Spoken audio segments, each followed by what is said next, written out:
Hi Taurus, and welcome to November 2020. We begin the month with the energies from the full moon, blue moon, conjunct Uranus in your sign. There are exciting changes, Taurus, in the way that you live your life, in the way that you express yourself, and it is exciting indeed. Changes can feel very uncertain and scary to a Taurus, but just know that excitement and fear are the same emotion. It's the interpretation that is different, and there's a lot to be excited about in November. Mars goes direct in your 12th house on November 13th, ending a lot of psychological introspection, fear, and a period of rest for you.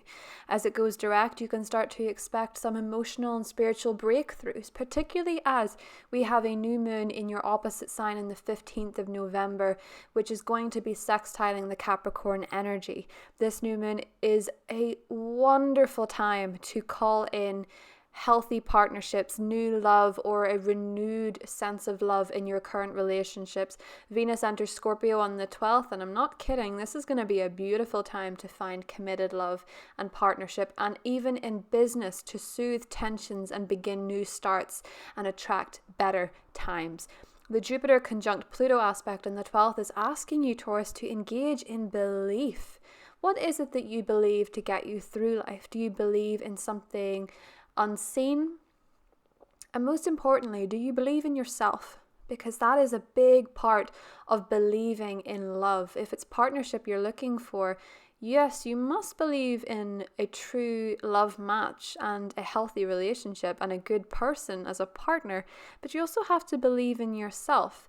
There's a lunar eclipse in the last day of the month in Gemini, which is your second house of money. So expect some big changes there too as we head into December. But I'll get more into that in the mid-monthlies. Here is your tarot. Please like and subscribe if you enjoyed this, and have a wonderful November, Taurus. You deserve it. Bye. Hi Taurus. Welcome to the tarot portion of your November 2020 overall tarot reading and horoscope. I'm filming this under the blue moon, full moon, conjunct Uranus on Halloween night in your sign, because this is when everything for you is going to be the most clear, so it would make sense to do the reading now. Oh. And just like that, your luck is changing. 2 of Pentacles, 10 of Wands, 3 of Swords, and the Wheel of Fortune. It's time to let that baggage go. It's time to let go of that broken heart, the disappointment, the failed expectations, your moment where you were down. You burned out. It's time. Things are becoming clear now that the veil is the thinnest. Ace of Swords, clarity. And you're starting to see that your senses are heightened and your awareness is peaking, and it's good. It's good for your relationship with yourself. It's good for taking back your power in the moments where you felt you're most rejected. It's good for taking back your strength in the moments where you felt most misunderstood. And it's great for taking back creative control over a destiny that you were starting to get the swing of.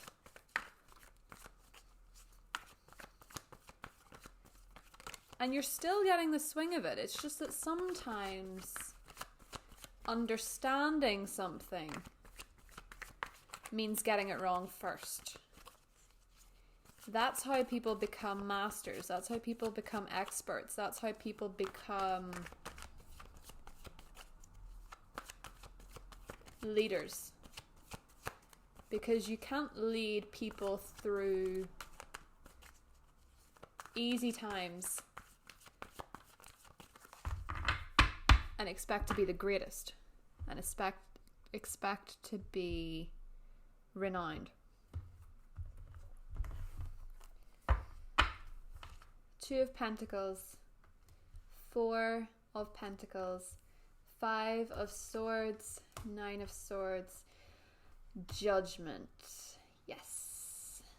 Clarified by the Lovers, and the Hierophant. You have waited. Queen of Cups underneath. You have waited a long time for these energies to come in. That water sign in your life, you've waited for the answer. That Scorpio in particular, you've waited for the answer. Scorpio season will not disappoint you for aligning you with what it is that you actually have wanted for a very long time. A very long time. There's been a lot of back and forth. There's been gossip, there's been manipulation, there's been lying, there's been anxiety, there's been fears, there's been coercing, there's been deceit, there's been disappointment. And now anything with this full moon, between this full moon and the new moon in November 15th, you can have the outcome that you really, really want.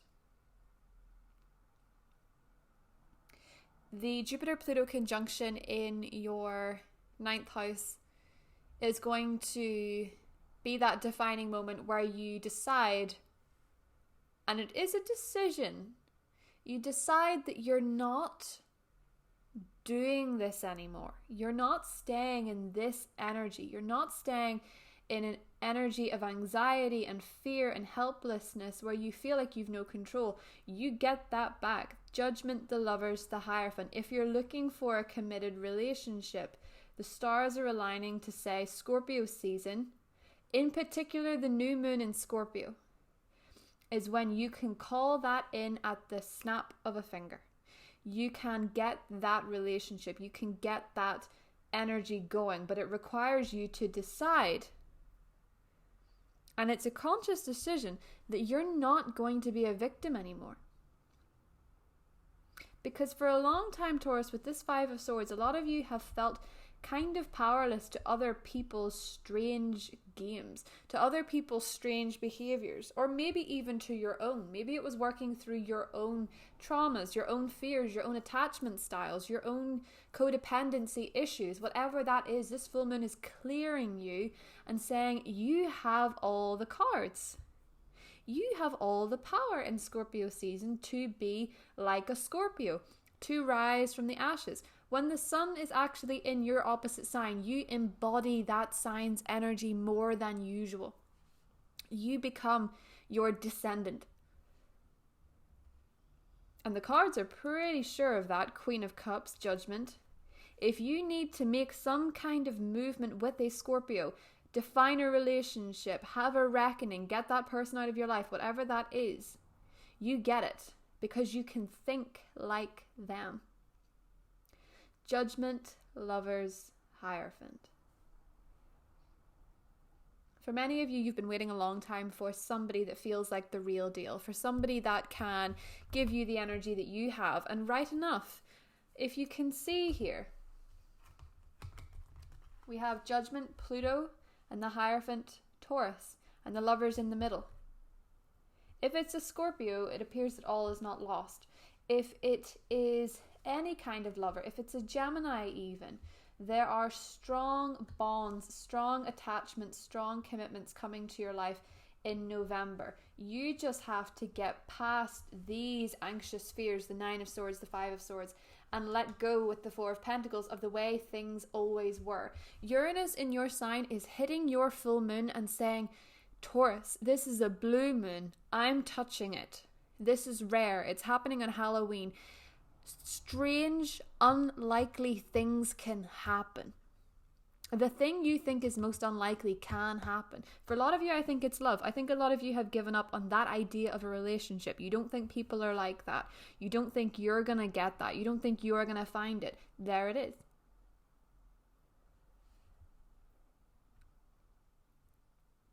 There are people who want to do what you want to do. There are people who want to love the way you want to love. And even if they don't do it the same way, there's people that will accept you exactly as you are.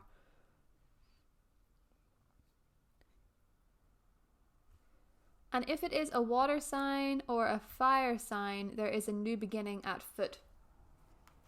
Queen of Cups, Knight of Wands, and the Fool. There is a new energy, a fresh perspective, emotionally strong, adventurous and fun at the same time. All of that's coming in. Where you've been wishy-washy, where you've gone back and forth, where you've been unsure, where there's been no clarity here, and you've held on despite the ride being exceptionally bumpy and making you feel a bit nauseous, you're being released. Relationships that aren't cutting it are going, and they're being replaced by new energies that are fresher. Or in current relationships that are working, the deepening is occurring and cannot be stopped. Whichever choice that is, whichever part that is, Taurus, both of them work for you. The thinking woman. And the 6th chakra.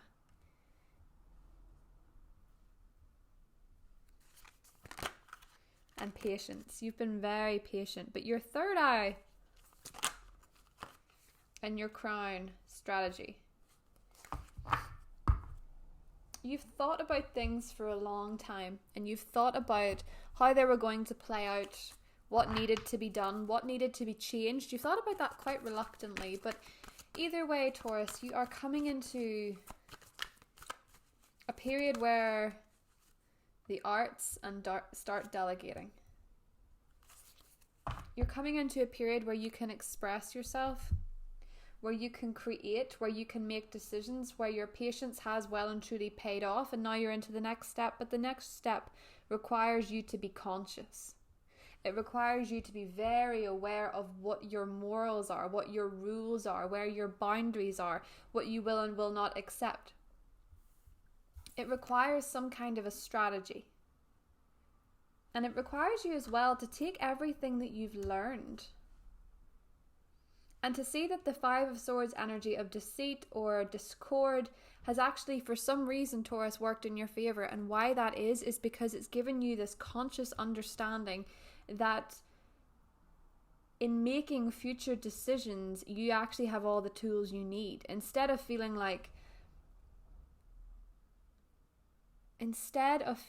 you've no control, you realize that by the knowledge you've gained through adversaries, through disappointment, that knowledge has taught you exactly how to outsmart your opponents, exactly how to feel connected to people that love you, exactly how to make decisions from a place of confidence, but also from your heart, and a place of true authenticity that you are the Hierophant energy. You are steady. You build things that last. You're prepared for a future. But you're prepared for that future because you've been through this. Because you've been through that kind of disappointment, that kind of upset. And dare I say, with Uranus touching your full moon, you've been through that enlightening. That evolution. Because Uranus is evolution. It's moving into the next step. And for it to be affecting the Scorpio energy of rebirth, it is a fine balance between your energy and Scorpio's. But you achieve it. And it suits you. Stepping into that Scorpio energy is good for you because you see that the wonderful thing about this season, Taurus, is it teaches you that you don't need to hold things in your hand for them to be yours. You don't need to possess something for it to be trustworthy. And you're getting to see that this stubborn impasse you've been at is finally clearing. And it's clearing because the two sides of your personality, the side of you that wants to possess, but also the side of you that wants to be possessed, are getting together and saying it doesn't have to be the way that it always has been, because it hasn't worked so far. This strange, unusual relationship in your life, or that's coming into your life. Strange in its difference from the norm. Confusion and quest. Your confusion lately has all been part of the process, though. Because confusion means that you're actually consciously trying to figure something out. You're not blindly walking through it. You're trying to see exactly what that is.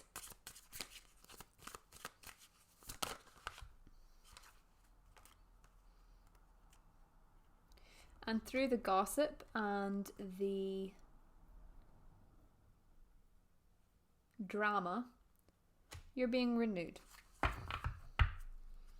Judgment is renewal. Judgment says the old must be released. And it's different to the death card because sometimes it feels like a resurrection. Sometimes things have their place. Sometimes things aren't meant to end forever. Some things are meant to come back around in a different form and actually work that time. Let's have a little look at your extended. Let's get into the water signs, the earth signs, the fire signs, and the air signs. Have a wonderful November, Taurus, and a happy full moon. Bye.